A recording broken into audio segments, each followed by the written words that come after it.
PT Astra Auto Parts Tbk menandatangani kerjasama strategis dengan pengelola gerai KFC di Jabodetabek untuk membangun dan mengoperasikan SPKLU bertajuk Astra Auto Power di lokasi KFC terpilih.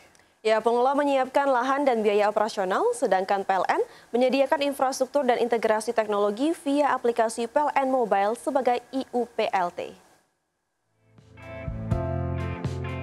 PT Astra Auto Parts Tbk menandatangani kerjasama strategis dengan pengelola gerai KFC di Jabodetabek untuk membangun dan mengoperasikan SPKLU bertajuk Astra Auto Power di lokasi KFC terpilih.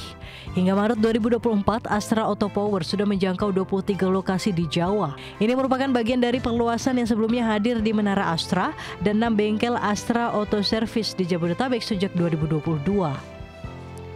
Astra Auto Power menyediakan tipe pengisian dari 7 kW hingga ultra fast charging 150 kW. Bahkan dijual untuk umum mulai harga 20 jutaan untuk Walmon dan hingga 800 juta untuk SPKLU berkekuatan 150 kW. Semua SPKLU Astra dilengkapi safety flooding system yang mematikan daya saat terendam air, serta humidity control system untuk kondisi kelembapan tinggi sangat sesuai iklim tropis di Indonesia. Astra Auto Parts juga telah bekerjasama dengan PLN sejak Juli 2023 untuk memperluas jaringan SPKLU dan memasang PLTS atap pada gerai auto service sebagai bagian dari komitmen menuju energi baru terbarukan. Rencana joint venture ini diharapkan mampu memperluas jangkauan SPKLU di lokasi-lokasi strategis seperti gerai KFC di pusat perbelanjaan dan area komersial. Sinergi ini menambah kemudahan bagi pemilik mobil listrik untuk mengisi daya sembari berbelanja atau bersantap. Berbagai sumber IDX Channel.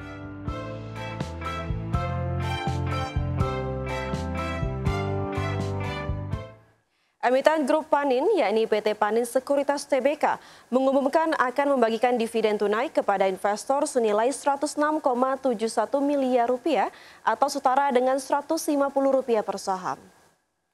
Corporate Secretary PT Panin Sekuritas Tbk, Pramanugraha mengungkapkan pembagian dividen tersebut telah sesuai dengan keputusan RUPST yang digelar pada 30 Juni 2025 dan pembagian dividen tunai kepada investor senilai Rp106,71 miliar tersebut setara dengan 94,29% dari laba bersih tahun buku 2024. Adapun tanggal daftar pemegang saham yang berhak mendapatkan dividen atau recording date yakni pada 10 Juli 2025, perseroan menegaskan pembagian dividen tunai untuk tahun buku 2024 kepada pemegang saham tidak akan mempengaruhi kelangsungan usaha perseroan.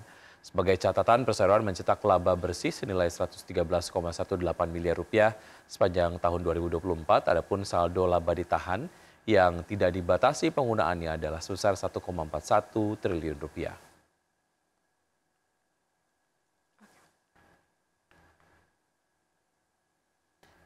Emiten buah PT Segar Kubala Indonesia Tbk semakin agresif memperluas jaringan distribusi buah segar ke seluruh Indonesia. Ya, di mana sepanjang tahun ini perseroan telah menyiapkan sejumlah strategi ekspansi, termasuk melakukan pembukaan cabang baru dan penguatan fasilitas penyimpanan. Direktur Utama PT Segar Kumala Indonesia Tbk, Reni Lauren, menjelaskan bahwa 2 cabang baru perusahaan telah dibuka pada Februari 2025 di Jayapura, Papua, dan Ternate, Maluku Utara. Di mana kehadiran 2 cabang tersebut diharapkan mampu memperluas jangkauan distribusi hingga ke wilayah Indonesia bagian timur yang selama ini dikenal cukup menantang dari sisi logistik. Nantinya dengan tambahan fasilitas ini, total kapasitas cold storage perseroan secara nasional kini mencapai 8.305 ton. Tidak hanya memperbesar kapasitas gudang, emiten berkode saham BUAH atau buah juga akan memperkuat kolaborasi dengan mitra retail modern maupun tradisional untuk memastikan rantai distribusi berjalan lancar.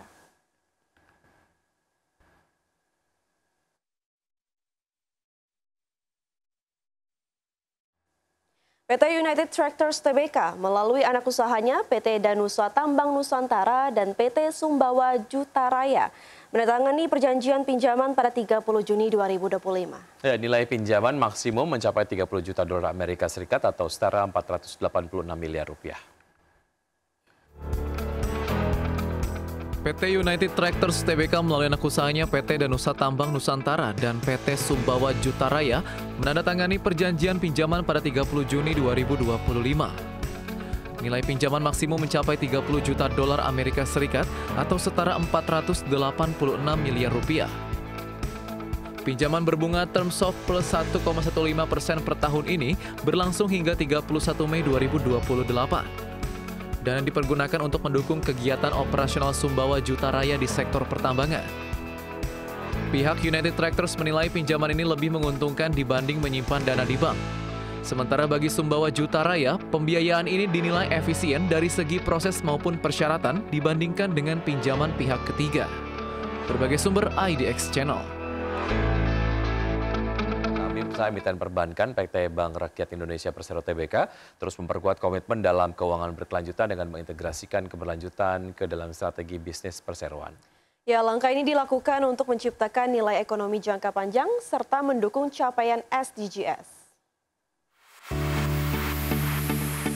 Emiten perbankan PT Bank Rakyat Indonesia Persero Tbk terus memperkuat komitmennya dalam keuangan berkelanjutan dengan mengintegrasikan keberlanjutan ke dalam strategi bisnis untuk menciptakan nilai ekonomi jangka panjang. Langkah ini sekaligus mendukung pencapaian tujuan pembangunan berkelanjutan atau Sustainable Development Goals atau SDGs yang ditetapkan Perserikatan Bangsa-Bangsa. Seperti diketahui sejak tahun 2023, Bank BRI secara proaktif melakukan pemetaan dan pelaporan SDGs link revenue dalam Sustainability Report dengan memonitor pendapatan yang dihasilkan dari produk, layanan atau aktivitas bisnis yang secara langsung berkontribusi pada pencapaian. Pendekatan ini turut membantu perseroan dalam mengukur dampak positif yang dihasilkan secara ekonomi, sosial, dan lingkungan yang positif. Sebelumnya pada tahun 2024, sekitar 65,46% pendapatan berbasis bunga dan biaya layanan yang menunjukkan keselarasan strategi bisnis dengan agenda keberlanjutan. Di mana dari jumlah tersebut sekitar 48,09% berkontribusi langsung pada SDGs dengan fokus utama yakni pembiayaan usaha mikro, kecil, dan menengah yang menjadi tulang punggung perekonomian Indonesia. Lebih lanjut, sepanjang tahun lalu, emiten berkode saham BBRI telah menyalurkan pembiayaan UMKM sebesar Rp698,66 triliun di seluruh Indonesia, yang sekaligus mendukung pertumbuhan ekonomi inklusif melalui pembiayaan mikro, kecil, maupun program-program pemerintah. Berbagi sumber untuk IDX Channel.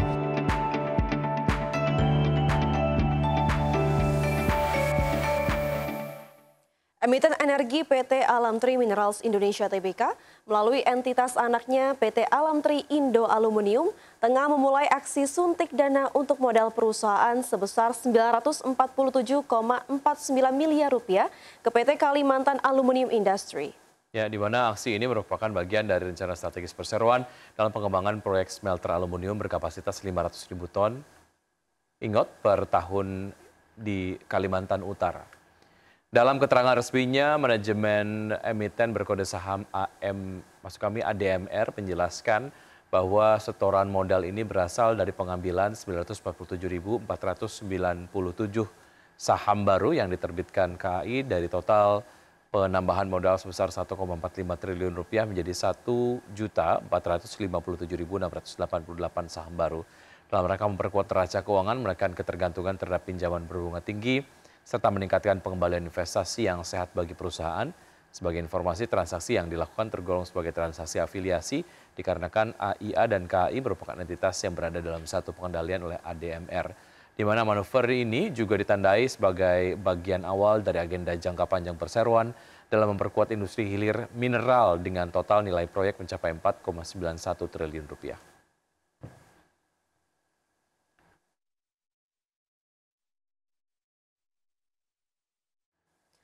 Selanjutnya pemirsa, PT Gajah Tunggal Tbk akan membagikan dividen tunai sebesar Rp50 per saham atau total Rp174,22 miliar dari laba tahun buku 2024. Ya, pembayaran dijadwalkan 26 Juli 2025 bagi pemegang saham tercatat per 5 hingga 8 Juli 2025.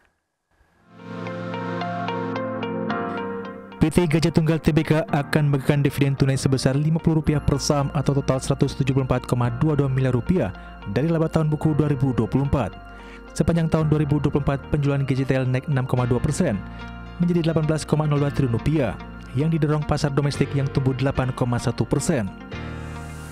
Sementara laba bersih naik tipis 0,5% menjadi Rp1,186 triliun yang mencerminkan stabilitas operasional di tengah tekanan biaya global. Perusahaan menyisihkan hanya 14,7% laba untuk dividen, sedangkan sekitar 83% dicatat sebagai laba ditahan dan sebagian dialokasikan dana cadangan Rp25 miliar. Pendekatan ini menjaga kas perusahaan agar fleksibel untuk ekspansi dan pelunasan utang. Dengan yield sekitar 4,5% dari harga saham Rp1.115 per lembar, GJTL menarik bagi investor yang mengincar pendapatan rutin sekaligus keamanan kas perusahaan. Dividen ini bukan yield tinggi tapi mengindikasikan stabilitas finansial perusahaan.